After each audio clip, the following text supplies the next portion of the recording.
పరిశుద్ధుడు అయిన తండ్రి, ప్రేమగల దేవ, మీకు వందనాలు, స్తుతులు, స్తోత్రాలు తెలుస్తా ఉన్నాము.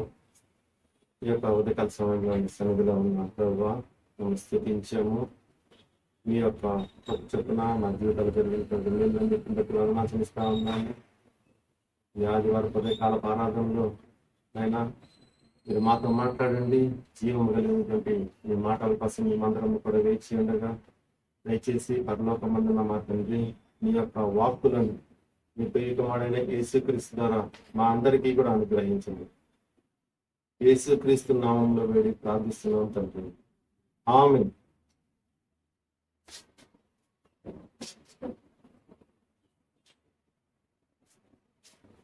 లూకా సువార్త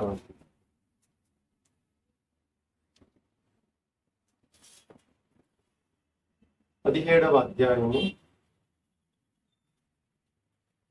32వ వచనం నుంచి మనం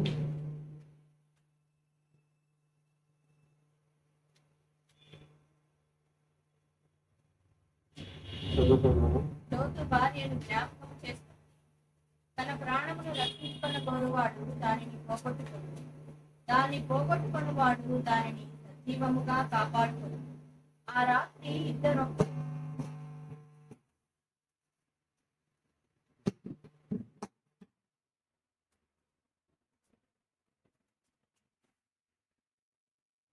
లూకా సువార్త 17వ అధ్యాయము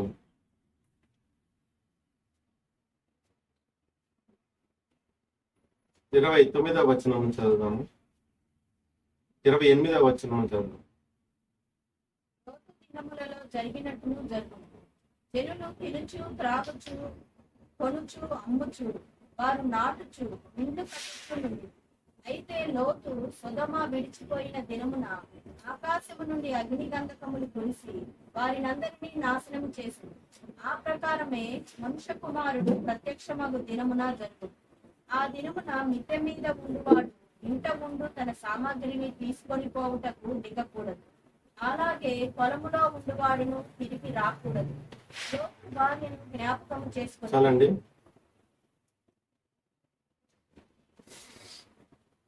యేసు ప్రభువారు ఒక వ్యక్తిని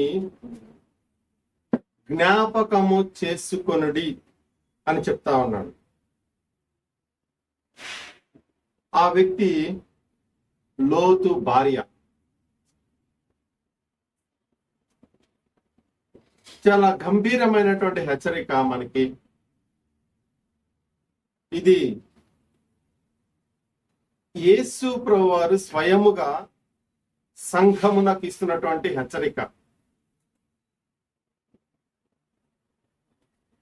ఈమె యొక్క ఉదాహరణ ఏదైతే ఉన్నదో, ఈమె యొక్క జీవితంలోని ఉదంతం ఏదైతే ఉన్నదో,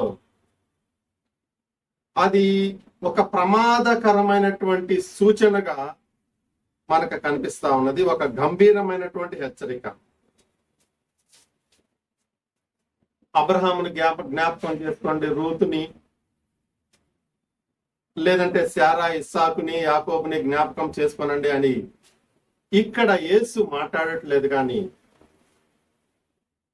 తన యొక్క ఆత్మను శాశ్వతంగా పోగొట్టుకునేటువంటి దౌర్భాగ్యురాల గురించి యేసు మాట్లాడుతా ఉన్నాడు.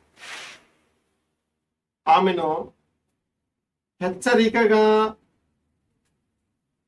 స్వీకరించి మీ మనసులలో ఆమెను మర్చిపోకుండా జ్ఞాపకము చేసుకొనుడి. నీతిమంతులను జ్ఞాపకం చేసుకుంటే ఆశీర్వాదకరం అని అంటాను. లోతు భార్యను కూడా జ్ఞాపకం చేసుకోవాలి. అది మనలను తప్పిపోకుండా, దేవుని యొక్క కృప విషయంలో మనము తప్పిపోకుండా ఉండు నిమిత్తము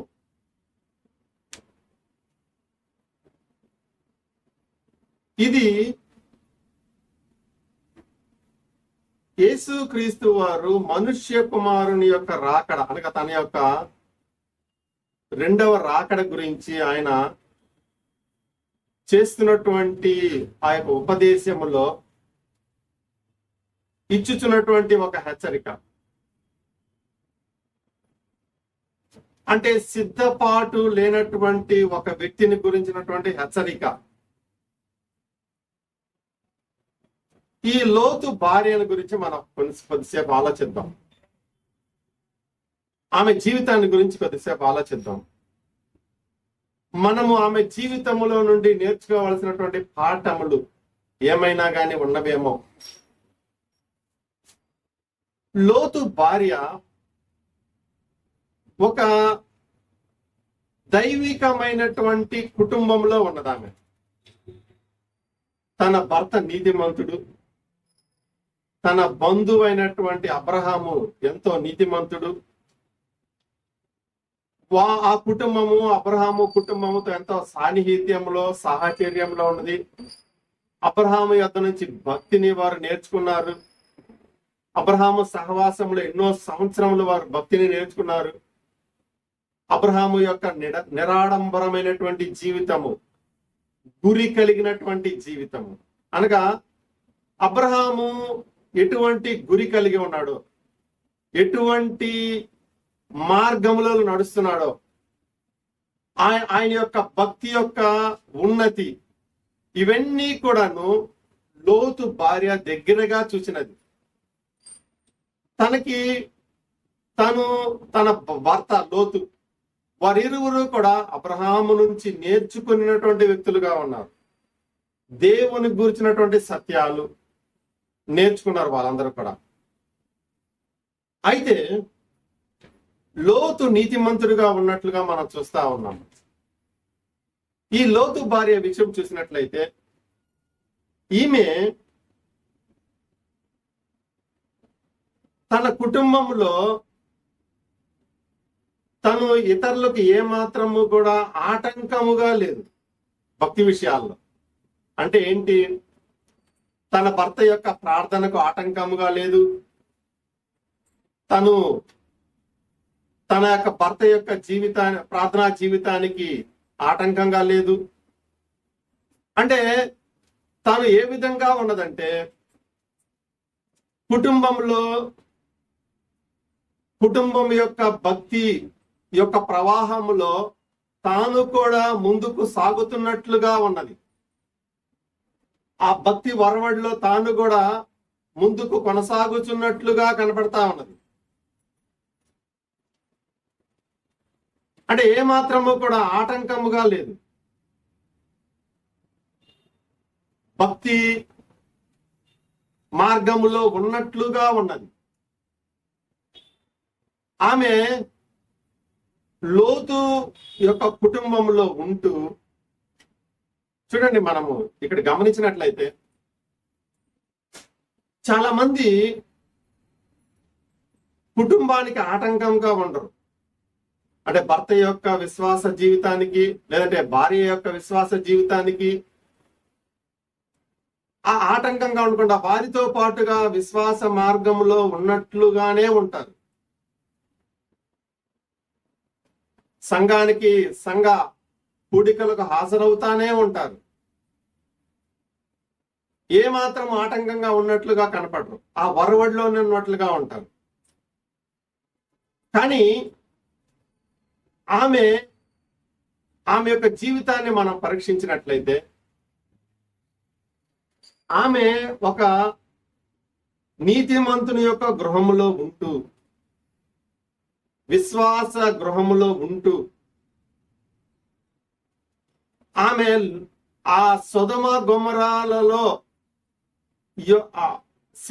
ఉండటానికేమో లోతు గృహములో, అంటే విశ్వాస గృహములో విశ్వాసి అయినట్లుగా, అయితే తన హృదయంలో సొదొమ గొమొరానే ఉన్నది. సంఘములో ఉంటూ, సంఘ సభ్యుల మధ్య ఉంటూ, లోకములో జీవిస్తున్నటువంటి వారి హృదయములలో లోకమే ఉంటుంది. వారి హృదయములలో లోకాశలే ఉంటాయి, శరీరాశలే ఉంటాయి. చూడండి, ఇది ఒక నటనతో కూడినటువంటి జీవితం. నటన అన్నమాట. ఇది ఒక భక్తి వేషము, భక్తి యొక్క మాయ. ఆమె అటువంటి మాయలో జీవిస్తా ఉన్నది. చాలా బాధాకరమైనటువంటి విషయము. దేవుని యొక్క కృపలను వేషధారణ ద్వారా అడ్డగించుట, కోల్పోవుట ఆమె జీవితంలో జరిగింది. ఒక వేషధారిని దేవుడు ఏమీ చేయలేడు. ఆయన కృపలను అనుగ్రహించేటువంటి దేవుడు. ఆయన మనకి తన యొక్క మార్గమును వెల్లడి చేసేటువంటి వాడు. ఆ మార్గములో నడుచుచున్నట్లుగా ఉండి లోకములో ఉన్నందువల్ల వచ్చేటువంటి ప్రయోజనం ఏదీ కూడా లేదు. అనేక మంది క్రైస్తవులు ఈ దినాన ఎలాగున్నారంటే, వారు చూడటానికి క్రైస్తవులుగా ఉన్నారు, భక్తి మార్గంలో ఉన్నట్లుగా ఉన్నారు, కానీ వారిలో తరచి చూస్తే ఏమాత్రము కూడా భక్తి కనబడట్లేదు. వారు లోతు భార్యను జ్ఞాపకం చేసుకోవాలి. అది జ్ఞాపకము చేయటంలో యేసు యొక్క ఉద్దేశం ఏమిటి అంటే, అటువంటి వారు సంఘంలో ఉన్నారని మొట్టమొదటిది. రెండోది, సంఘములో ఉన్నారు, అది నువ్వా అవునా కాదా అని నిన్ను వ్యక్తిగతంగా పరీక్ష చేసుకోవాలి. మూడవది, అలాగున్నట్లయితే ఆమెకు వచ్చినటువంటి తీర్పు ఏదైతే ఉందో, ఆమె జీవితంలో వచ్చినటువంటి తీర్పు ఏదైతే ఉందో, మరొకసారి ఆ తీర్పు పునరావృతం అవుతుందని హెచ్చరిక చేస్తా ఉన్నాడు. లోతు భార్యను చూసి అయ్యో పాపం అనుకున్నటువంటి వారలారా, లేదంటే అదేదో ఆమె జీవితంలో జరిగింది అని ఒక చరిత్రగా తీసుకున్నటువంటి వారలారా, అది నీ జీవితంలో జరగకుండా ఉండటానికి ఆమెను ఒకసారి ఆలోచన చేయమని యేసు చెప్తా ఉన్నాడు. ఆమె ఏం చేసింది? భక్తిని జీవించలేదు, భక్తిని నటించింది. ఆమె ఏమాత్రము కూడా ఆమె హృదయములో దేవుని అందలి విశ్వాస్యత లేదు. ఆమెలో ఏముందంటే ఆ యొక్క సొదొమ గొమొర్రానే ఉన్నది, లోక వ్యామోహము మాత్రమే ఉన్నది. చూడండి, ఇక్కడ మనం పరీక్ష చేసినట్లయితే నీతిమంతుడైనటువంటి లోతు నిమిత్తము లోతు కుటుంబాన్ని కాపాడటానికి వారు వచ్చారు దేవదూతలు. దేవదూతలు రావటం అనేది ఒక అద్భుతం. దేవదూతలు దేవుని చేత పంపబడినారు. లోతు కుటుంబాన్ని దేవుని యొక్క తీర్పుల నుండి రక్షించటానికి సాక్షాత్తు దేవుని యొక్క దూతలే వచ్చారు లోతు కుటుంబానికి. గమనించారా మీరు? దేవుని యొక్క ఉన్నతమైనటువంటి కృప ఎంత గొప్పగా ఉన్నదో లోతు కుటుంబ విషయంలో. దేవదూతలు దిగి వచ్చారు. వారు వచ్చి లోతు కుటుంబాన్ని పారిపోమ్మని చెప్తా ఉన్నారు. ఆ సొదొమ పట్టణం నుంచి పారిపోండి, మీరు వెనుతిరగ చూడక పారిపోండి.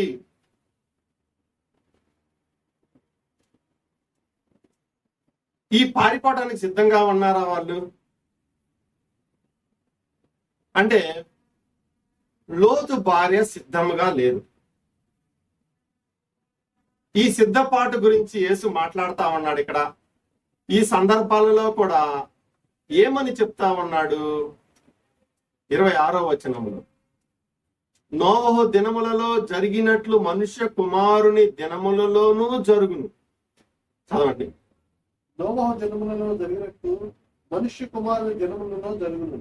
నోవహు ఓడలోనికి వెళ్ళిన దినము వరకు జనులు తినుచు త్రాగుచు పెట్లాడుచు పెండ్లి గీయబడుచు నుండిని. అంతలో జల ప్రళయము వచ్చి వారందరినీ నాశనము చేసును.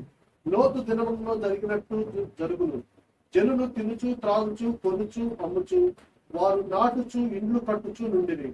అయితే లోతు సొదొమ విడిచిపోయిన దినమున ఆకాశము నుండి అగ్ని గంధకములు కురిసి వారిని అందరినీ నాశనము చేశారు. చాలండి, హెచ్చరిక చెప్తున్నాడు. అంటే ఏ విధంగా ఉన్నది? నోవహు దినములలో ఏ విధంగా జరిగినది, లోతు దినాల్లో ఏ విధంగా జరిగింది.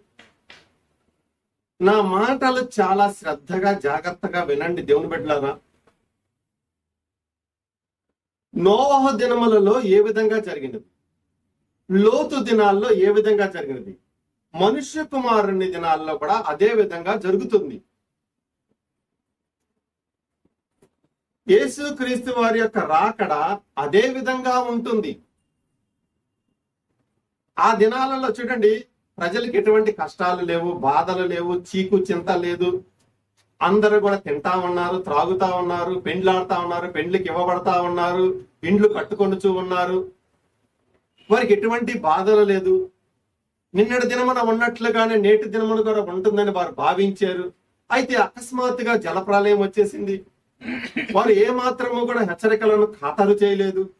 పైగా నవ్వుకున్నారు, హాస్యము చేశారు, ఎగతాళి చేశారు. పిచ్చివాడలాగా ఉన్నావే, పిచ్చివాడవా నువ్వేమన్నా, నోహో నువ్వేమో పిచ్చోడవా నువ్వు. లోతు దినములలో జరిగినట్లుగానే వారు ఏ విధంగా ఉన్నారు? తినుచు, త్రాగుచు, కొనుచు, అమ్ముచు, నారు నాటుచు, ఇండ్లు కట్టుకొనుచు ఉన్నారు. ఇది వారి యొక్క పరిస్థితి. అంత బానే ఉంది, అంత సవ్యంగానే ఉంది. ఈ దినాలు కూడా చాలా బాగున్నాయి కదా మనకి, అంతా బాగుంది. శరీర సంబంధమైనటువంటి వ్యక్తులు ఇటువంటి హెచ్చరికలను ఏమాత్రము కూడా ఖాతరు చేయరు. వారికి ఏమాత్రం కూడా ఇటువంటి హెచ్చరికలు కేవలం మనసుకు అర్థమే కావు. వారు కేవలము శరీరానుసారులుగా ఉంటా ఉన్నారు. ఏ మాత్రము కూడా ఎప్పుడు ఈ లోకంలో వర్ధిల్లుదామా, ఈ లోకంలో ధనము కూర్చుకుందామా, ఈ లోకంలో ఎదుగుదామా, ఫలిద్దామా అన్నటువంటి ఆలోచన, విస్తరిద్దామా అన్నటువంటి ఆలోచన, కూర్చుకునేటువంటి ఆలోచనతోనే వారు ఉంటారు. చూడండి, వారి మనస్సులు కేవలము భూ సంబంధమైనటువంటి వాటి మీదే ఉంటాయి. వారు దేవుడు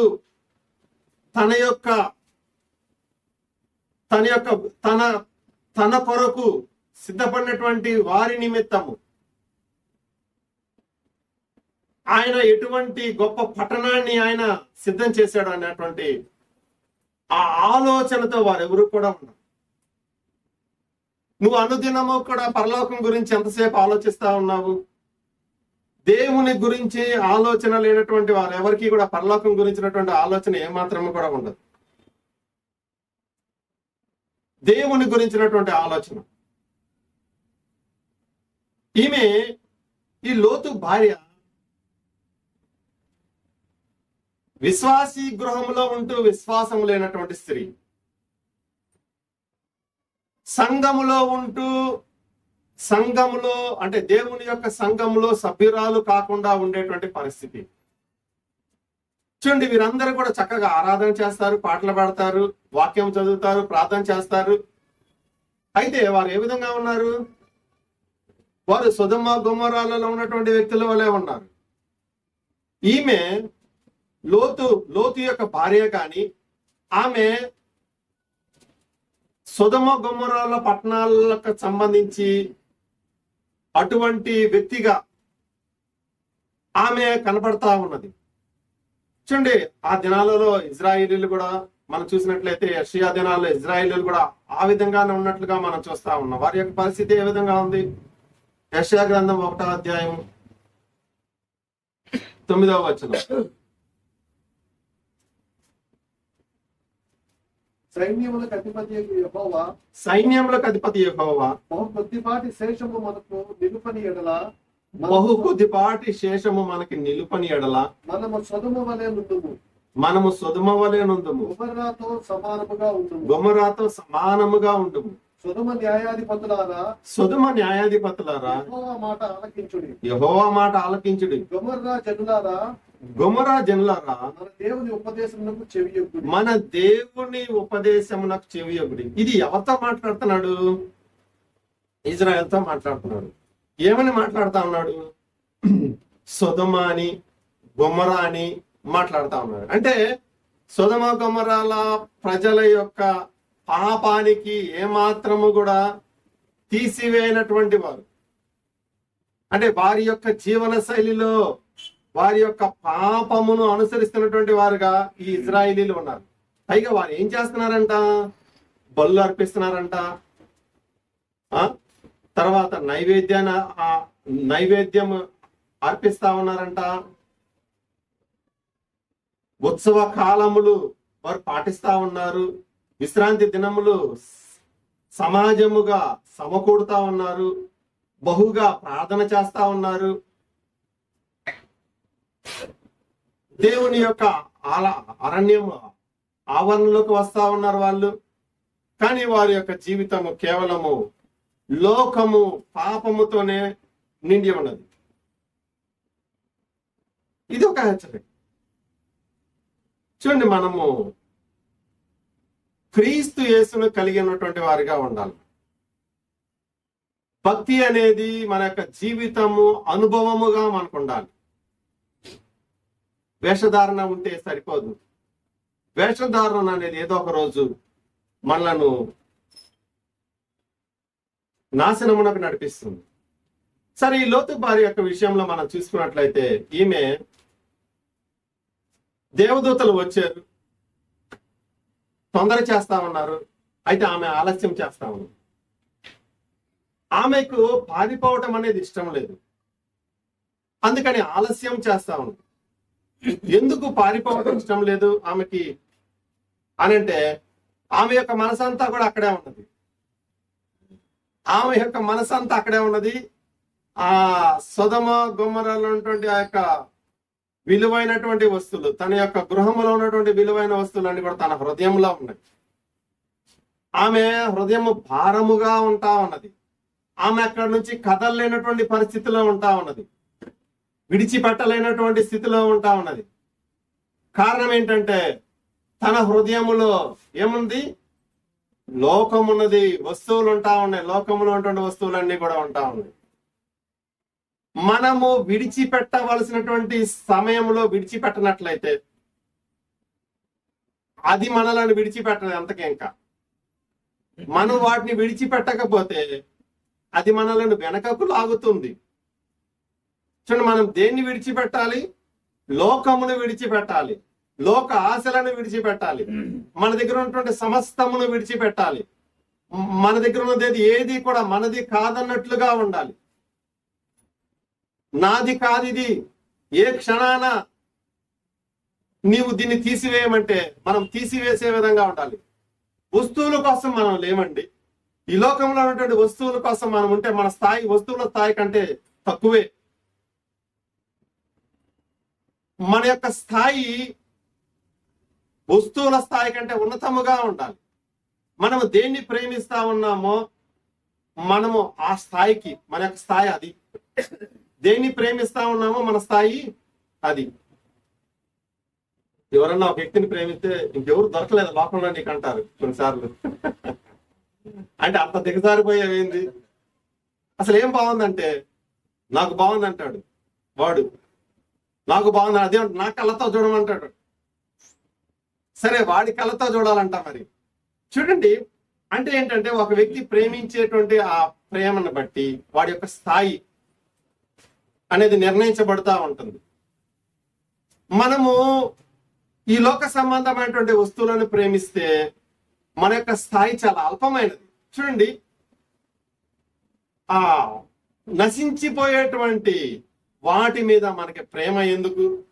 మనము కనుక దేవునిని ప్రేమిస్తే మన స్థాయి చాలా ఉన్నతమైనటువంటి స్థాయి, దైవ కుమారుల స్థాయి మంది.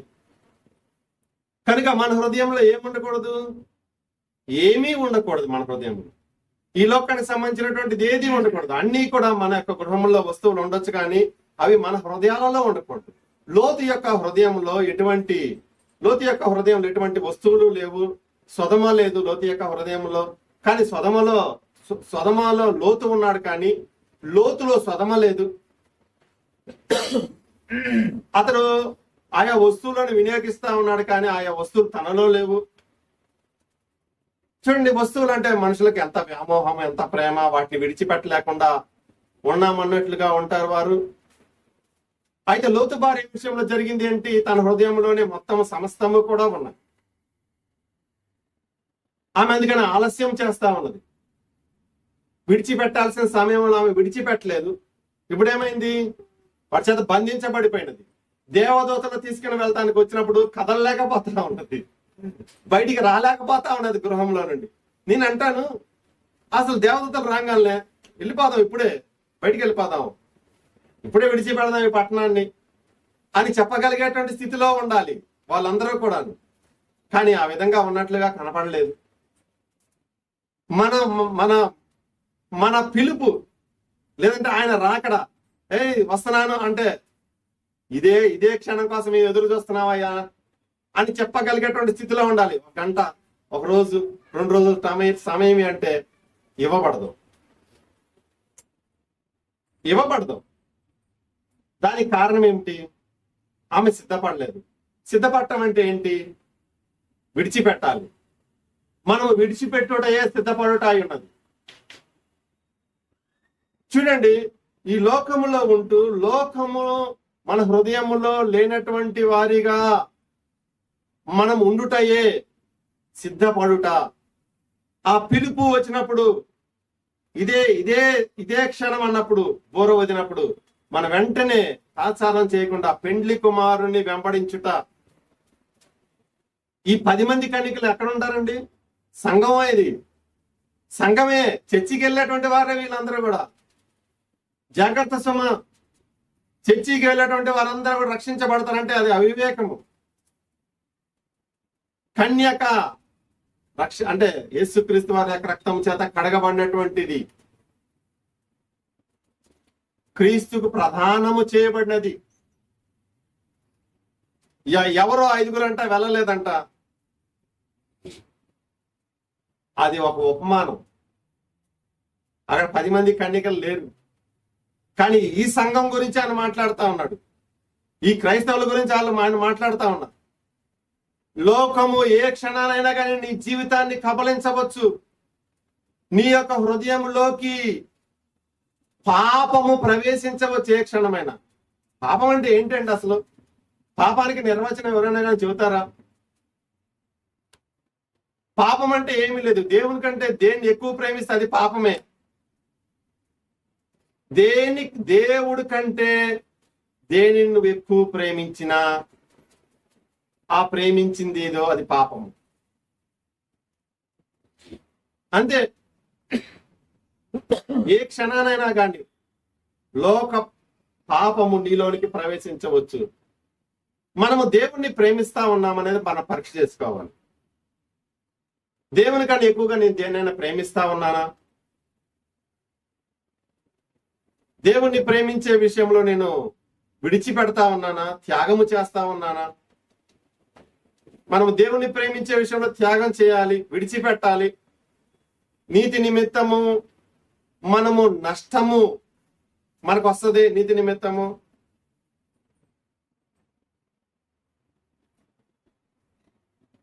ఒక చోట ఒక చెప్పులు తయారు చేసే వ్యాపారి ఉన్నాడు. తన దగ్గర ఆ చెప్పులు తయారు చేస్తా ఉంటాడు ఒక వ్యక్తి. తన దగ్గర ఉద్యోగస్తుడు. ఆ చెప్పులు తయారు చేసేటువంటి విషయంలో వారు తోలుని నీటిలో నానబెడతారు. బాగా అనేక గంటలు లేదా దినములు నానబెట్టిన తర్వాత తీసి దానిని బాగా సుత్తితో కొడతారు. ఆ తోలుని నీరంతా పోయి బాగా అది గట్టిపడాలి. అది అప్పుడు దాకా అది కొట్టబడాలి. అయితే ఎదుర్కొన్నటువంటి వ్యాపారస్తుడు, దాంట్లో పనిచేసేటువంటి ఒక ఉద్యోగి ఆ నీటిలో నానబెట్టినటువంటి వాటిని తీసి ఆ సుత్తితో కొట్టి దాన్ని చదును చేయకుండా నీరంతా పోయి అది బాగా గట్టి పడక మునిపే బూట్లను కొడతా ఉండేటువంటి వాడు.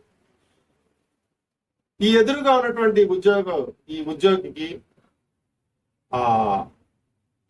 చాలా చాలా ఆశ్చర్యం వేస్తుంది. ఎందుకంటే ఇతడు ఈ సుత్తితో కొడుతున్నప్పుడు ప్రాణం పోయింది. చాలా కష్టపడాలి. ఈ సుత్తితో ఆ తోలను కొట్టడం అనేది చాలా ప్రయాసతో కూడినటువంటి. కానీ ఎదుట తోలు ఆ బూట్లు తయారు చేసేటువంటి ఆ యొక్క దాంట్లో పనిచేసేటువంటి ఉద్యోగి లేదంటే వర్కరు ఏమాత్రం కూడా శ్రమ పడకుండా ఆ కట్ చేసి ఆ బూట్లను కొడతా ఉండేటువంటి వాడు. ఒక రోజు ఈ ఉద్యోగి పోయి అతను అడుగుతాడు, పోయి ఏంటి నువ్వు ఈ విధంగా చేస్తా ఉన్నావు? దీంట్లో ఉన్నటువంటి మర్మం ఏంటంటే ఈ బూట్లను కొన్నటువంటి వాడు మళ్ళా దాని యొక్క రిపేర్ కోసం మళ్ళా నా దగ్గరికి రావాలి, వాటిని మళ్ళా తిరిగి బాగు చేయించుకోవడానికి మరలా నా దగ్గరికి రావాలి. మీకు అర్థమై ఉంటది అంటే ఏంటి? తొందరగా అవి రిపేర్కి వస్తే మళ్ళీ తనకు ఆదాయం వస్తుంది, లేదంటే అవి పాడైపోతే మళ్ళీ కొనుగోలు చేస్తారు. ఈ ఉద్యోగి పోయి తన యొక్క ఏదో గొప్ప సంగతి తెలుసుకున్నట్లుగా తన యజమానుడికి పోయి చెప్తాడు, ఇదంటండి పరిస్థితి, మరి ఈ విధంగా చేస్తే తొందరగా అది రిపేర్కి వస్తాయంట, లేదంటే ఆ తిరిగి కొనుగోలు చేస్తారంటే ఆయన ఏమన్నాడంటే, నేను చేసేటువంటి యొక్క బూట్లు ఏవైతే ఉన్నాయో, చెప్పులు ఏవైతే ఉన్నాయో, పాదరక్షలు, ఇవి ఒకానొక రోజున దేవుని యొక్క తీర్పు ముందు నిలబడతాయి. ఇవన్నీ కూడా దేవుని యొక్క తీర్పు ముందు ఒక గొప్పగా ఉండాలని నేను చూస్తా ఉన్నాను. నన్ను వీటిని బట్టి దేవుడు విమర్శ చేస్తాడు. విమర్శ దినమందున ఇవన్నీ కూడా నాకు సాక్ష్యం ఇస్తాయి. ఇవన్నీ కూడా నేను ఎటువంటి నాణ్యతతో చేశాను, లేదంటే ఎటువంటి ఉద్దేశంతో చేశాను, ఎదుటి వారికి నష్టం కలిగించాలనా, నా యొక్క లాభము కోసము, లేదంటే న్యాయముగా నేను వాటిని తయారు చేశాను. దేవుని యొక్క న్యాయ సింహాసనం ముందు ఇవన్నీ కూడా నాకుగా నా నిమిత్తం అవన్నీ కూడా సాక్ష్యం అయిపోతా ఉంది. చూడండి, నాకు అటువంటి కాంక్ష ఉన్నది, అటువంటి దైవ భీతి నాకు ఉన్నది కనుక నేను న్యాయముగానే ఉంటాను. చూడండి, న్యాయముగా ఉండేటప్పుడు కొన్నిసార్లు నష్టం కలగొచ్చు, నీతిగా ఉండేటప్పుడు. అయితే లాభం ఏమిటి? అన్యాయం వల్ల వచ్చేటువంటి లాభమే, దుర్నీతి వలన వచ్చేటువంటి లాభమే, కానీ నీతి వలన లాభం లేదని ఎక్కడ కూడా చెప్పబడలా. నీతి మార్గంలో వెళ్ళేటప్పుడు వచ్చేటువంటి ఆ లాభం అనేది ఈ లోకంలోను రాబో లోకంలోను అది ప్రయోజనకరమై ఉన్నది. చూడండి, ఈ లోకంలో ఉన్నటువంటి వస్తువుల కంటే కూడా, బంగారం కంటే కూడా, మరి దేనికంటే కూడా నీతి న్యాయము చాలా గొప్పవి. అవి సత్యము చాలా గొప్పది. ఎందుకంటే అవి దేవుని యొక్క స్థాయికి సంబంధించినవి, దేవునిలో ఉన్నవి గనక అవన్నీ కూడా దేవుని నువ్వు వెల చెల్లించగలిగినట్లయితే, దేవునికి నువ్వు వెల పెట్టగలిగినట్లయితే, నీతికి న్యాయానికి సత్యానికి కూడా నువ్వు వెలకట్టవచ్చు. అవన్నీ కూడా వెలకు అందనివి, అవన్నీ కూడా వెలకు అందవు. ఏ విధంగా నువ్వు సత్యాన్ని నమ్ముతావు? అబద్ధము ద్వారా. అబద్ధం మాట్లాడాలంటే ఎంత ధైర్యం అది? అంటే సర్వోన్నతమైనటువంటి దేవుని ధిక్కరించి మాట్లాడటమే కదా, ఆయన మీద చెయ్యి ఎత్తుటయే కదా, ఆయనను నీ యొక్క హృదయంలో నుండి నెట్టివేయటే కదా బయటికి. అలాగే నీతి న్యాయము కూడా. కొంతమందికి న్యాయము జరిగించడం ఇష్టం లేదు, కేవలం అన్యాయము చేస్తా ఉంటారు. అన్యాయము చేయటం పాపము కాదనుకుంటారు, తప్పు కాదనుకుంటారు. నేనంటాను, నువ్వు తప్పు కాదనుకున్నంత మాత్రం నా తప్పు కాకుండా పోతుందా? నీతి మార్గంలో నడుస్తున్నటువంటి ప్రతి ఒక్కరు కూడా సర్వోన్నతమైనటువంటి దేవుణ్ణి గౌరవిస్తున్నటువంటి వారు. నువ్వు దేవుణ్ణి గౌరవిస్తా ఉన్నావా? చూడండి, నీకు కలిగేటువంటి లాభము కంటే ఈ లోకంలో దేవుణ్ణి గౌరవించడం, నీ యొక్క సృష్టికర్తను గౌరవించడం అన్నిటికంటే గొప్పది కాదా? ఆయన నీ చేత ఘనపరచబడవలసినటువంటి వాడు కాదా? ఆయన నీకు ఉచితముగా అన్ని కూడా అనుగ్రహించట్లేదా? ఆయన నీకు తండ్రి కాదా? మనం అవునన్నా కాదన్నా, మనం అందరము కూడా దేవుని బిడ్డలమే. కొంతమంది తప్పిపోయారు, కొంతమంది తప్పిపోయి తిరిగి వచ్చారు. మనం తిరిగి వచ్చినటువంటి వారముగా ఉన్నాం. అందరూ కూడా దేవుని గణపరచాలి. అందరికీ ఆయన తండ్రి అయి ఉన్నాడు. మన సృష్టికర్త మనకి తండ్రి. మన తండ్రిని మనం గౌరవించాలి. ఈ లోకంలో తండ్రిని గౌరవించి ప్రేమించుట లేదా మనము ఆ విషయంలో మనకెంత రోషము, ఎవరైనా కానీ మన తండ్రిని కానీ తల్లిని కానీ విమర్శిస్తే దూషిస్తే మనకెంత రోషము, పౌరుషము. చూడండి, సాక్షాత్ మనం ఈ లోక సంబంధమైనటువంటి విషయాలలో ఆ విధంగా ఉండి దేవుని సంబంధమైనటువంటి విషయాలలో మనమే ఆయనను అవమానపరుస్తామా? న్యాయం ఎక్కడ ఉండాలి? అది నీలో ఉండాలి. నీతి నీలో ఉండాలి. దేవుడు మనలో ఉండాలని కోరుకుంటా ఉన్నాడు ఆయన. చూడండి, లోకము కాదు మనలో ఉండాల్సింది. దేవుని యొక్క సర్వోన్నతుడైనటువంటి దేవుని యొక్క సంపూర్ణమైనటువంటి స్వభావము నీలో ఉండాలని ఆయన కోరుకుంటా ఉన్నాడు. దేవుడు దేని చేత దేవుడు అని పిలువబడతా ఉన్నాడో, వేటి ద్వారా, వేటి వలన, వేటిని బట్టి ఆయన దేవుడు అని పిలువబడతా ఉన్నాడో అవన్నీ కూడా నీలో నాలో ఉండాలని ఆయన కోరుకుంటా ఉన్నాడు. అది గొప్ప ఆధిక్యత కాదా? చూడండి, ఈ నీతి కోసం, సత్యము కోసం ప్రాణాన్ని ఇవ్వటం అనేది చాలా చిన్న విషయం. అది నువ్వు ప్రాణం ఇచ్చినా కానీ అది చాలా తృణప్రాయముగానే ఎంచబడుతుంది. ఎందుకంటే నీ ప్రాణం నా ప్రాణం కంటే సత్యం ఎంతో గొప్పది. మన ప్రాణాలకి వెలకట్టొచ్చేమో కానీ సత్యానికి, దేవుని యొక్క నీతికి ఎవ్వరు కూడా ఎప్పుడు కూడా వెల కట్టనే లేరు. అది నేను ఒకటి అడుగుతాను, యేసుక్రీస్తు వారి రక్తానికి వెల కట్టొచ్చా? వెల కట్టగలరా? నిజం చెబుతా ఉన్నాను, అది ఎప్పటికీ కూడా అసాధ్యమే.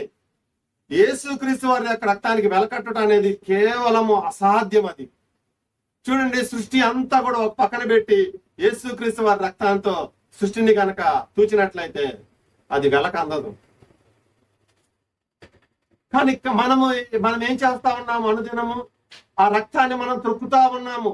మనము పాపము చేసి ఆ నీతిమంతుని యొక్క రక్తాన్ని మనం త్రొక్కుతా ఉండట్లేదా? చూడండి, మన కాళ్ళ కింద దాన్ని త్రొక్కుటలేదా? పాపం చేసి, పాపం చేయడానికి మనకంత ధైర్యము.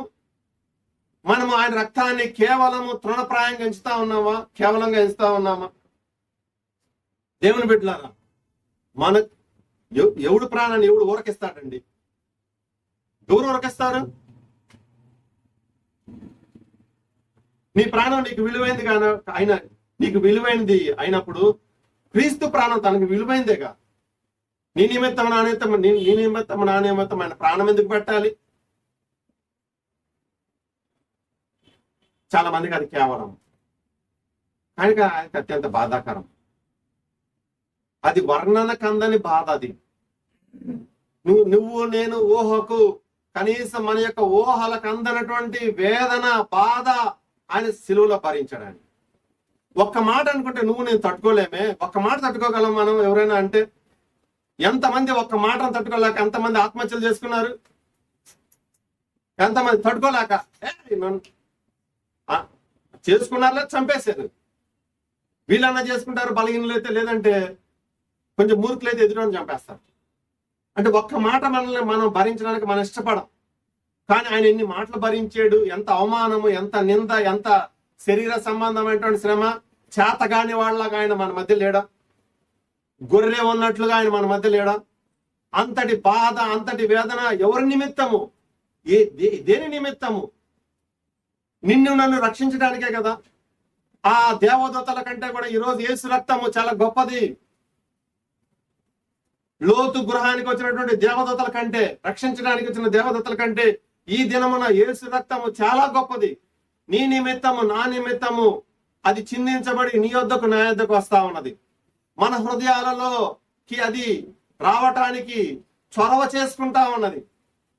మనల్ని శుద్ధి చేయటానికి, మనల్ని సిద్ధపరచడానికి, ఆ యొక్క తీర్పు దినమునకు నిన్ను నన్ను సిద్ధపరచడానికి, మనల్ని నిష్కలంకులుగా, నిర్మలులుగా, పవిత్రులుగా దేవుని ఎదుట నిలబెట్టడానికి యేసు రక్తము మన దగ్గరకు వచ్చింది.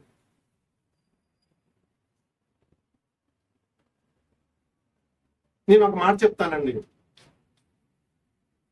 మీరు ఈ లోకంలో ఏదైనా కానీ ఆషామాషిగా చేయండి. ఏదైనా కానీ చేయండి. మీకు సాధ్యమైతే మీ ఉద్యోగంలో ఆషామాషిగా చేసుకోండి. అది నాకు సంబంధించింది కాదు. పోతే అయితే గీత ఉద్యోగం పోయింది అంతే. ఉద్యోగం పోతే పానీయండి, ఈలోకి సంబంధం అంది. అది తిండి లేకపోతే అడుగు తినొచ్చు.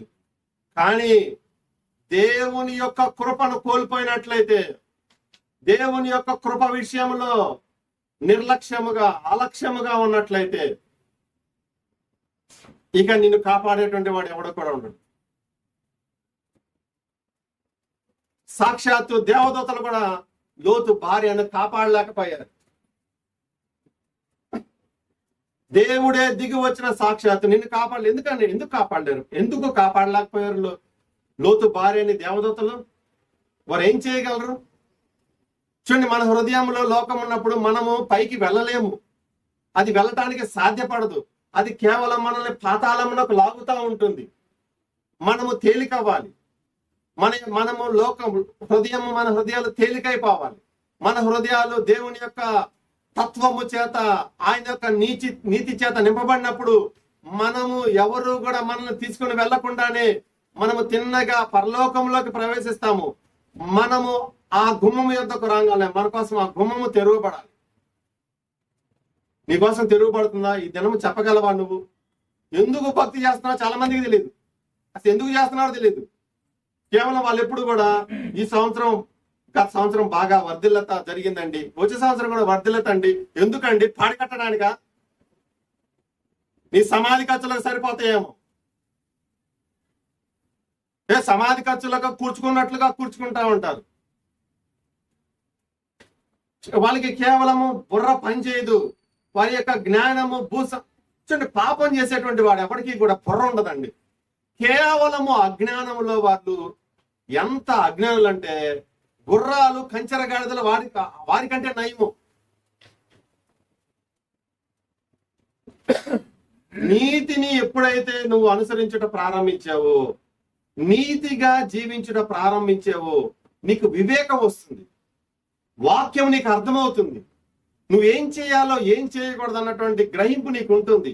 దేవుడు మాట్లాడినప్పుడు ఆయన యొక్క మాటలకు స్పందించుట ఉంటుంది. గుర్రాల్లాగా ఉంటున్నాం మనము. ఈ గుర్రాలకి దేవుని యొక్క ఆలోచనలు అందవంట. 34వ కీర్తనలో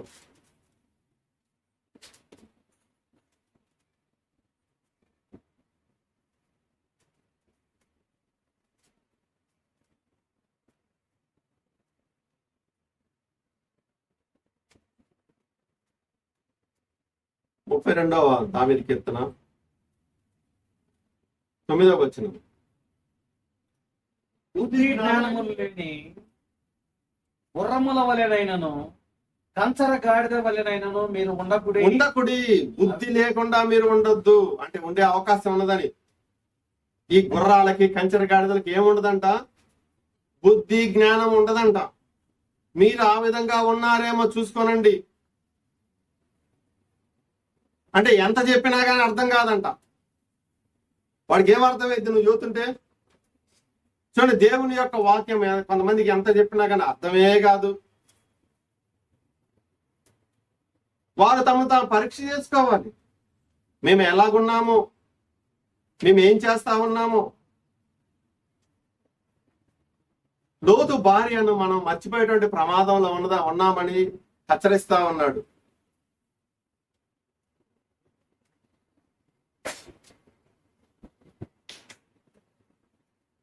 ఎన్నో అవకాశాలు ఆమెకు దొరికినాయి. ఎన్నో అవకాశములు, ఎన్నో తరుణములు. అయితే వాటన్నిటినీ కూడా ఆమె వ్యర్థం చేసుకుంది. పరలోకం నుండి వచ్చినటువంటి హెచ్చరిక, చిట్ట చివరి హెచ్చరిక ఏదైతే ఉన్నదో దానిని ఆమె అమలుపరచలేకపోతా ఉన్నది. చూడండి, ముందస్తుగా దేవుడు మన జీవితంలో హెచ్చరికలు దయచేస్తాడు. సరిచేసుకో, మారు, లోబడు, ఇటువంటి హెచ్చరికలన్నీ కూడా వచ్చినప్పుడు ఆ హెచ్చరికలన్నిటినీ కూడా ఖాతరు చేయనప్పుడు పరలోకం నుండి వచ్చేటువంటి చిట్ట చివరి హెచ్చరిక ఏదైతే ఉన్నదో ఆ హెచ్చరిక కూడా నువ్వు లోపడు. నేడు లోపడకపోతే రేపు లోపడటం అనేది కష్టమైపోతుంది. రేపు లోపడకపోతే వచ్చే ఆ మరుసటి రోజు లోపడటం అనేది ఇంకా కష్టమైపోతుంది. రోజులు గడిచే కొద్దీ ఇక లోబడటం అనేది ఏమీ కూడా ఉండదు, దిద్దుబాటు ఉండదు. దిద్దుబాటు లేకపోతే ఏంటి సమస్య అంటే మన హృదయం కఠినమైపోతుంది, సిద్ధపాటు ఉండదు. ఆమె లోతు ఇంట్లోనే జీవిస్తూ చుట్టూ ఉన్నటువంటి వారి వలె బ్రతికింది. తన భర్త వెంబడించేటువంటి మార్గాలనే వెంబడిస్తున్నట్లుగా కనపడింది, కానీ వెంబడించట్లేదు. ఆయన భక్తికి ఏమాత్రం కూడా ఆటంకంగా లేదు. తాను కూడా తన యొక్క భర్త యొక్క భక్తి యొక్క ప్రవాహంలోనే ఉన్నట్లుగా ఉన్నది. వెనకగానే వస్తా ఉన్నట్లుగా నటించింది, నడుస్తున్నట్లుగా కనబడింది. అయితే ఆమె యొక్క హృదయము ఎప్పుడు కూడా దేవుని ఎదుట సరి అయినదిగా లేదు. మనందరం దేవుని యొక్క మందిరానికి వచ్చాము, ఇక్కడ ప్రభువు ఉన్నాడు. మన యొక్క హృదయాలు ఆయన ఎదుట సరిగా ఉన్నాయా? ఎస్, యు ఆర్ రైట్, నువ్వు సరైనటువంటి వాడరా, నా ఎదుట చాలా హృదయం సరిగా ఉన్నది అని మన గురించి చెప్తాడు ఆయన, చెప్పగలడా ఆయన? ఆ విధంగా చెప్పగలిగినటువంటి స్థితిలో లేనట్లయితే మనము లోతు భార్య వలె ఉన్నామేమో. ఎందుకంటే ఆమె అదే విధంగా ఉన్నది.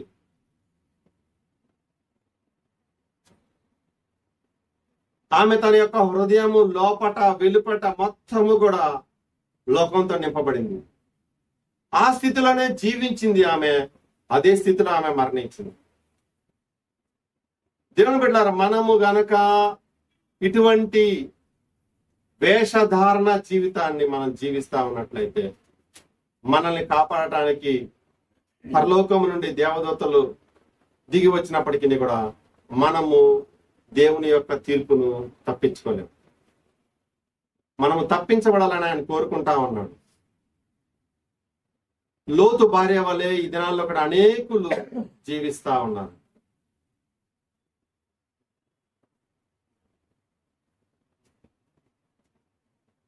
ఇది తీర్పును గురించినటువంటి దేవుని యొక్క హెచ్చరికలు. ఆమె చివరికి ఆ పట్టణాన్ని విడిచిపెట్టింది. ఎందుకనంటే దేవదూతలు తొందర చేయటం వల్ల. అయితే తన యొక్క మనసంతా కూడా అదే పట్టణంలో, తన యొక్క గృహంలో ఉన్నది. ఇంకా చెప్పాలంటే తను ఆలస్యం చేయడానికి కారణం ఏంటంటే ఆ వస్తువులు తీసుకుని వెళ్ళాలని ఆశించింది. అయితే ఎన్ని తీసుకుని వెళ్తుంది అక్కడి నుంచి? ప్రతిదీ కూడా ఇష్టమే, ప్రతి దాని మీద కూడా మనసు ఉంటుంది. కానీ ఏం తీసుకెళ్ళాలి, ఎలా తీసుకెళ్ళాలి, ఆయన్ని తీసుకుని వెళ్ళాలి, కుదరలేదు. తనెంతో ప్రేమించింది వాటన్నిటినీ కూడా, అందుకని ఆలస్యమైంది. ఇక బలవంతము చేత పరుగు ప్రారంభించినది. అయితే తన యొక్క శరీరము బయట ఉన్నది, కానీ తన యొక్క మనసు తన యొక్క గృహంలోనే, సదంలోనే ఉన్నది. కనుక ఆమె చూడకుండా ఉండలేకపోయినది. ఆ ఆజ్ఞ ఏదైతే ఉన్నదో ఆ ఆజ్ఞను ఆమె నెరవేర్చలేకపోయినది, చూడకుండా ఉండలేకపోయినది. ఎందుకంటే తన మనసు అంతా కూడా అక్కడే ఉన్నది కనుక. తన మనసు అంతా కూడా అక్కడే ఉన్నది. మన మనసు ఎక్కడ ఉందండి?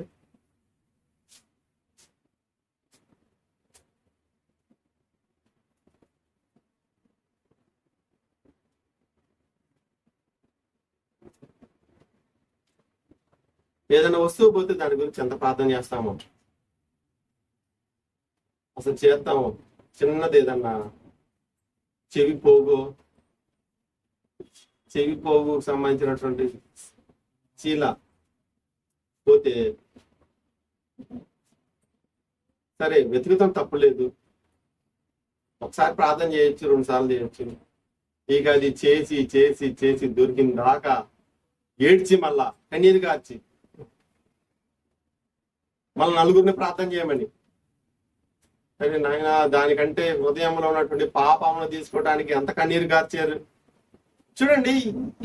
నేను ఎందుకని ఇలా మాట్లాడుతున్నానంటే అందరు దేవతల్లా కనపడతారు చూడటానికి. సాక్షాత్తు దేవదూతలే దిగొచ్చినట్లుగా ఉంటారు.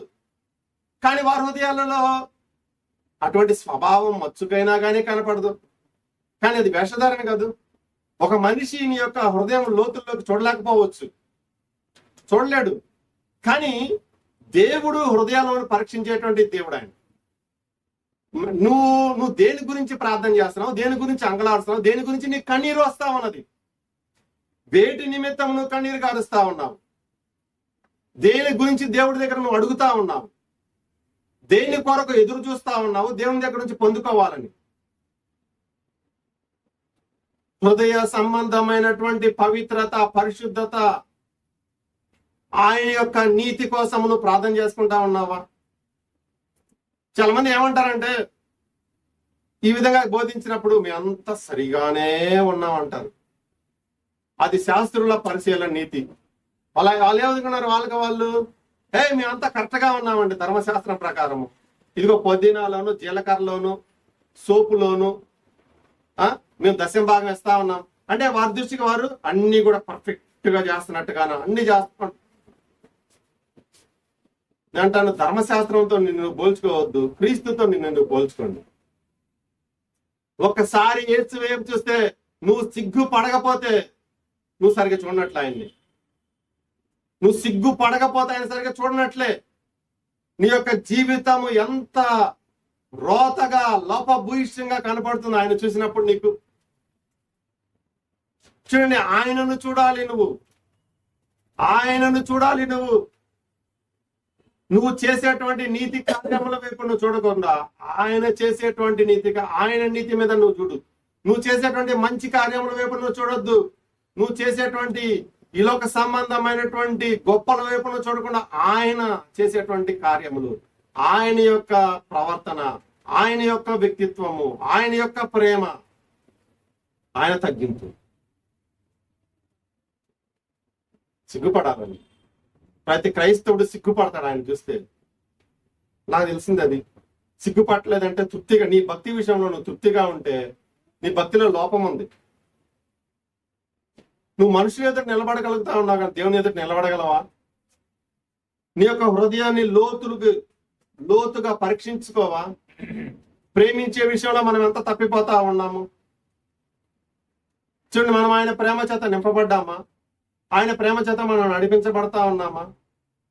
నిన్ను ఆయన చూడండి, మనం ఆయన ప్రేమ చేత నింపబడితే మన యొక్క జీవితాలు చాలా వ్యత్యాసముగా ఉంటాయి, చాలా భిన్నముగా ఉంటాయి. ఆయన ప్రేమ చేత నింపబడితే అంటే దాని అర్థం ఏంది? నువ్వు ఆయననే ప్రేమిస్తూ ఆయన ప్రేమ ద్వారా నువ్వు ఈ లోకములో నశించిపోతున్నటువంటి వారి పట్ల భారముతో నువ్వు వారి కొరకు జీవిస్తూ వారి కొరకే నీ ప్రాణాన్ని ఇచ్చివేస్తావు. నువ్వు దేనికోసం బ్రతుకుతున్నావు?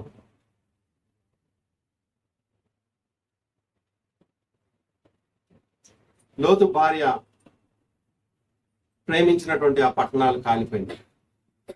తను సంపాదించిందంతా కూడా కాలిపోయింది. చివరికి తను కూడా కాలిపోయింది. దేవుని యొక్క తీర్పు స్పష్టము, ఆయన హెచ్చరికలు నిజము. అప్పుడు జరిగినట్లుగానే మరొకసారి జరుగుతుంది. లోతు భార్య ఉన్నట్లుగానే నువ్వు కూడా ఉన్నట్లయితే అది నీ జీవితంలో కూడా జరుగుతుంది. ఇక ఆమె తన యొక్క జీవితాన్ని ఇక మార్చుకోవడానికి ఎటువంటి అవకాశం లేదు. ఆ సమయం వచ్చిన తర్వాత ఇంకా వెనకకు వెళ్ళటానికి అవకాశం లేదు, లేదంటే జీవితం మార్చుకోవడానికి కూడా అవకాశం లేదు. పారిపోవటం తప్ప, లేదా విడిచిపెట్టబడటం. నీకు ఈ లోకము నుంచి వెళ్ళిపోవాలన్నటువంటి, అంటే ఈ లోకమును విడిచిపెట్టాలన్నటువంటి మనసు నీకు ఉండాలి. ఆయన రాజ్యము కోసం నువ్వు ఎదురు చూడాలి. ఎప్పుడు ఆయన రాజ్యము, ఎప్పుడు ఆయన రాజ్యము ఎదురు చూస్తున్నారా? ఇంకొంతకాలం ఉందాం అనుకుంటా ఉన్నారా? ఎంతకాలం ఉన్నా కానీ ఇదే కదండి. ఎంతకాలం ఉన్నా కానీ ఇదే తిండి, ఇదే జీవితం. నిన్న జరిగినట్టుగా ఈ రోజు కూడా జరుగుతుంది. ఈ లోకంలో ఎంతకంటే ఎక్కువ ఏమీ కూడా లేదు. ఎంతకంటే శరీరాన్ని సుఖపెట్టుకోవడానికి కూడా ఏమీ కూడా లేదు. ఒకవేళ దాన్ని శరీరాన్ని సుఖపెట్టుకునేటువంటి క్రమంలో దేవుణ్ణి మర్చిపోతే ఇక అంతకంటే బాధాకరమైనది ఏది లేదు. శరీరాన్ని సుఖపెట్టుకున్నటువంటి వారందరికీ కూడా అగ్ని చేత వారు సుఖపెట్టుకున్నటువంటి శరీరాలు ఒకానొక దినమున కాల్చబడిపోతా ఉన్నాయి. దేవుని ప్రేమిస్తూ ఈ శరీర సంబంధమైనటువంటి సుఖమును త్యాగము చేసి, ఈ లోకంలో ఉన్నటువంటి వాటన్నిటిని కూడా త్యాగం చేసి ప్రాణము ఆయన కోసము ఇచ్చేటువంటి వారందరికీ ఆయన నిత్య జీవాన్ని అనుగ్రహించబోతాం. నేనేం చెప్తానంటే, ముగించడానికి మునుపు ఎవరు తప్పించుకోలేరు. నువ్వు ఎక్కడున్నా నువ్వు తప్పించుకోలేవు. నువ్వు యేసు ప్రభుతో ఉన్న తప్పించుకోలేవు. నువ్వు ఒక దైవిక సంబంధమైనటువంటి కుటుంబంలో ఉన్న తప్పించుకోలేవు. అబ్రహాము యొక్క కొడుకు అయినా మనవడమైనా తప్పించుకోలేవు. నువ్వు నీలో నీతి లేనప్పుడు నువ్వు తప్పించుకోవటం అనేది జరగదు. ఈ లోక సంబంధముగా నువ్వు ఎక్కడ ఉన్నావు, ఏ చర్చిలో ఉన్నావు, ఏ పాస్టర్ గారి కింద ఉన్నావు, లేదంటే ఏ దేశంలో ఉన్నావు, లేదంటే నీ యొక్క బోధకుడు యేసుక్రీస్తు అయినప్పటికీ కూడాను మనం ఇస్కరియోతు చాలా జాగ్రత్తగా గమనించుకోవాలి. అటు చివరి వరకు కూడా ఎవరు కనిపెట్టలేకపోయారు. తన చుట్టూ ఉన్నటువంటి మిగిలినటువంటి 11 మంది శిష్యులు కూడా ఇస్కరియోతు ఉన్నటువంటి పాపమును, లోక ఆశను కనిపెట్టలేకపోయారు. అతడు మిగిలినటువంటి 11 మంది వలె భక్తి మార్గంలోనే ఉన్నాడు. వారి వలె ప్రార్థన చేస్తా ఉన్నాడు. వారి వలె యేసును వెంబడిస్తా ఉన్నాడు. వారి వలె వారిలో ఒకటిగా ఉన్నాడు, కానీ వారిలో ఒకడు కాదు ఆయన. ఈ ప్రమాదం మనందరిలో, అంటే మనందరికీ కూడా సంభవించేటువంటి ప్రమాదం ఇది. ఒకనొక రోజున ఆయనను విడిచిపెట్టి వెళ్ళిపోతా ఉన్నాడు. తను దేన్నైతే ప్రేమించాడో దాన్ని పొందుకోవటానికి వెళ్ళిపోతా ఉన్నాడు. ఇప్పుడు దాకా నేను నిన్ను వెంబడించినట్లుగా కనపడ్డా కానీ నేను నిన్ను వెంబడించలేదయ్యా. ఇస్కరియోతు యేసుని వెంబడించలేదు. ఆయనతోనే ఉండి ఆయన బోధలు వింటూ ఆయన దగ్గరే ఆహారం పుచ్చుకుంటూ ఆయన అద్భుతాలను చూస్తూ, సరే ఇవన్నీ పక్కన పెడదాం, నీ సంగతి ఏమిటి?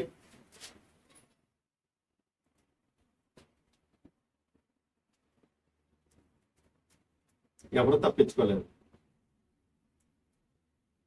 నీలో క్రీస్తు ఉంటే తప్ప నువ్వు తప్పించుకోలేదు. ఆ పాపము ఇస్కరియోతు యూదాలో ప్రవేశించిన పాపం మనలో కూడా ప్రవేశించేటువంటి అవకాశం ఉంటుంది. అందుకని అనుదినము భయము కలిగి, నేను అందరికీ బోధించి తప్పిపోదునేమో అని నా శరీరాన్ని నేను నలకొట్టుకుంటున్నానని పౌలు చెప్తా ఉన్నాను. మనం అనుదినము జాగ్రత్తగా ఉండాలి. ఇప్పుడు మీరు ఏం ప్రార్థన చేసుకోవాలి? లోకాన్ని విడిచిపెట్టేటువంటి విడిపించమని ప్రార్థన చేసుకోవాలి. మీ హృదయాలను పరీక్ష చేసుకోండి. మీలో క్రీస్తు ఉన్నాడో లేడో పరీక్ష చేసుకోండి. ఎల్లప్పుడూ ఆయన మీలో ఉండాలి. సంపూర్ణంగా మీకు ప్రభువై ఉండాలి.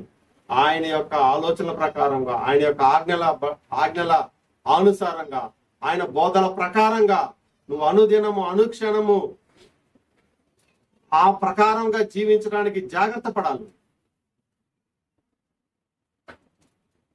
లోకము కేవలం, దేవుడు శాశ్వతం. ప్రార్థన చేసుకుంది. పరిశుద్ధమైన తండ్రి, ప్రేమగల దేవ, వందనాలు చేస్తా ఉన్నాను. మీరు మాకు అనుగ్రహించినటువంటి మాటలను బట్టి వందనాలు. అవన్నీ కూడా జీవపు మాటలు. మేము ఎక్కడ ఉన్నాము, మేమేం చేస్తా ఉన్నాము, నీకు ఇష్టలుగా ఉన్నామా, మాలో లోకం ఉన్నదా? నీ సంఘంలో ఉన్నప్పటికీ కూడా మాలో లోకం ఉన్నదా లేదు పరీక్ష చేసుకొని ప్రభు లోకం నుంచి విడిపించబడాలి. ఆ క్షణం ఎవరు కూడా తప్పించుకోలేదు. నీతిమంతులు మాత్రమే తప్పించబడతారు. ప్రభా సహాయం వచ్చింది. ఈ హెచ్చరికలను మేము స్వీకరించి మేము సరిదిద్దుకోవడానికి సహాయం చేయండి. సిద్ధపడి ఉండమని చెప్తా ఉన్నారు. ప్రభు దినం ఎప్పుడు వచ్చినా మీకు తెలియదు. సిద్ధపడి ఉండండి. మీరు కూడా సిద్ధపడండి. కనుక మేము కూడా సిద్ధపడి ఉండడానికి సహాయం చేయండి. మీరు కనికరము కృప చూపించమని, మా జీవితాలలో ఈ యొక్క వాక్యంలో ఫలింపు చేయమని యేసు క్రీస్తు నామములో ప్రార్థన చేస్తున్నాం తండ్రి. ఆమేన్.